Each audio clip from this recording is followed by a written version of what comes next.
আসসালামু আলাইকুম বন্ধুরা, আমি তোমাদের বোন তানজিলা চলে এসেছি বরাবরের মতো তোমাদের মাঝে আবার একটি নতুন রেসিপি নিয়ে। তো বন্ধুরা, এই দেখো নিয়ে এসেছি আমাদের সিরাজগঞ্জের ভাষায় বিলাতি, আর যেটাকে তোমরা মিষ্টি কুমড়া হিসেবে চেনো।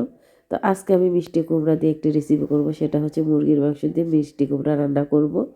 তো বন্ধুরা, চলো তোমাদের সাথে রান্নাটা শেয়ার করি। তার আগে এই মিষ্টি কুমড়াটা আমি ধুয়ে পরিষ্কার করে নিয়ে আসি। তো বন্ধুরা চলো। এই যে বন্ধুরা দেখো, আমি মিষ্টি কুমড়া খুব সুন্দর করে কেটে ধুয়ে পরিষ্কার করে নিয়ে আসছি। আমি মিষ্টি কুমড়াগুলো এই যে এরকম সাইজ করে কেটে নিয়েছি। তোমরা চাইলে তোমাদের ইচ্ছা মতো সাইজ করে নিতে পারো। তো আমি মুরগির মাংস দিয়ে যেহেতু রান্না করবো, এই জন্য ওই সাইজ করে কেটে নিয়েছি। আর নিয়েছি এখানে মুরগির মাংস।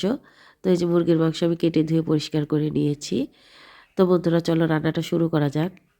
চুলাটা জ্বালায় নিলাম, একটা কড়াই বসায় দিলাম। কড়াইটা গরম হওয়া পর্যন্ত অপেক্ষা করব। কড়াই যখন গরম হয়ে যাবে তখন এর মধ্যে দিয়ে দেব আমি সরিষার তেল।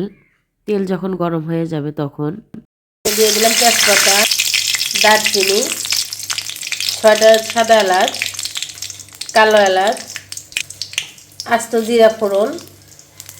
তেলের মধ্যে জিরা ফুটে উঠলে দিয়ে দেবো কুচি করে রাখা পেঁয়াজ। পেঁয়াজটা নাড়া চাড়া বাদামি করে ভাজা নেবো। পেঁয়াজ বাদামি হয়ে গেলে এর মধ্যে দিয়ে দেবো 1 চামচ রসুন বাটা, 1 চামচ আদা বাটা, 1 চামচ হলুদের গুঁড়া। এখন এই মশলাটা তেলের মধ্যে ভালো করে ভেজে নেব। মশলার এক্সট্রা যে পানি আছে এটা শুকিয়ে যাওয়া পর্যন্ত। মশলা ভাজা হয়ে গেলে এর মধ্যে দিয়ে দেবো 1 কাপ পরিমাণ পানি। এর মধ্যে দিয়ে দেবো পরিমাণ মতো লবণ, 1 চামচ জিরা গুঁড়া, 1 চামচ ধনিয়ার গুঁড়া, মরিচের গুঁড়া 2 চামচ। এখন এই সম্পূর্ণ মশলাটা খুব ভালোভাবে আমি কষায় নেব, প্রায় 2 মিনিট পরিমাণ। মশলাটা কষানো হয়ে গেলে আমি এর মধ্যে দিয়ে দেবো এই যে কাটা ধুয়ে রাখছিলাম যে মুরগির মাংস, এই মাংসটা পুরোটাই এর মধ্যে দিয়ে দেব। এখন আমি এই মাংসটা খুব ভালোভাবে নাড়া চাড়া এই মশলার সাথে মিশিয়ে দেব, যেন প্রত্যেকটা মাংসে আসে এই মশলাটা খুব ভালোভাবে মিশে যায়। আসলে মাংস রান্নার স্বাদটা প্রায় নির্ভর করে এই মাংস কষানোর উপর নির্ভর, এবং আসলে কোনো মাংস রান্নার মূলত স্বাদটাই নির্ভর করে মাংসটা কষানোর উপরে, এবং তার সাথে এই মাংসের মশলাটা কতটা ভালোভাবে মিশে যায় তার উপর নির্ভর করে। তো এই যে আমি নেড়েচেড়ে খুব ভালোভাবে এই মশলাটা মাংসের সাথে মিশিয়ে দিলাম। এখন এই পর্যায়ে আমি এটা ঢেকে 10 মিনিট মিডিয়াম আঁচে কষিয়ে নেব। ফিরে আসবো 10 মিনিট পর।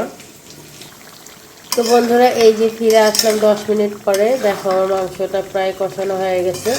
এখন আমি এর পর্যায়ে এর মধ্যে দিয়ে দেব এই যে কাটা ধরে রাখছিলাম যে বিলাতি, সেই মিষ্টি কুমড়া এর মধ্যে দিয়ে দিচ্ছি।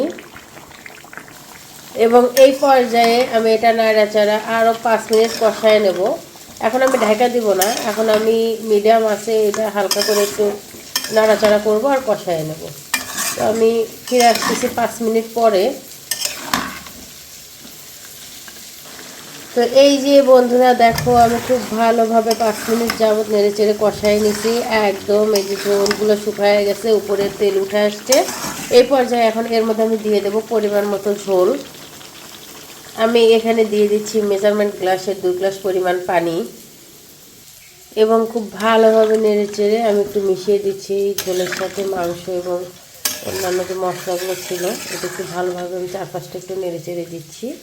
এখন বলক ওঠা পর্যন্ত আমি এটা অপেক্ষা করব। এই তো বন্ধুরা, যখন ঝোলের মধ্যে বলক উঠে আসবে তখন এই পর্যায়ে আমি ঢেকে এটা 20 মিনিট মিডিয়াম আঁচে রান্না করে নেব।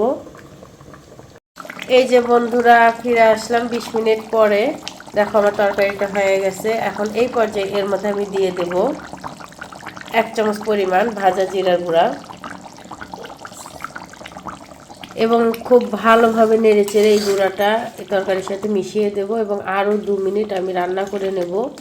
তো বন্ধুরা, এই রান্নাটা আমাদের গ্রাম বাংলার খুবই সাধারণ একটি রান্না, কিন্তু খেতে অসাধারণ স্বাদের একটি রান্না। তো এই যে আমি আরও 2 মিনিট পরে ফিরে আসতেছি। এই যে বন্ধুরা আমার তরকারিটা হয়ে গেছে ফাইনালি। এখন আমি চুলার জালটা বন্ধ করে দেব এবং তরকারিটা নামিয়ে নেব। নামায় নিলাম আমার বিলাতি দিয়ে মুরগির মাংস।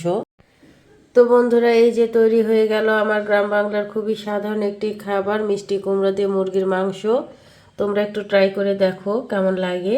তো এরকম ঘরোয়া সহজ রেসিপিগুলো পেতে তোমরা অবশ্যই আমার সাথে থাকবে, এবং যারা ফেসবুক থেকে তারা অবশ্যই দ্রুত ফলো করে দিবে এবং বেশি বেশি লাইক ও কমেন্ট করবে, আর যারা ইউটিউব থেকে দেখবে তারা অবশ্যই সাবস্ক্রাইব করবে। আল্লাহ হাফেজ।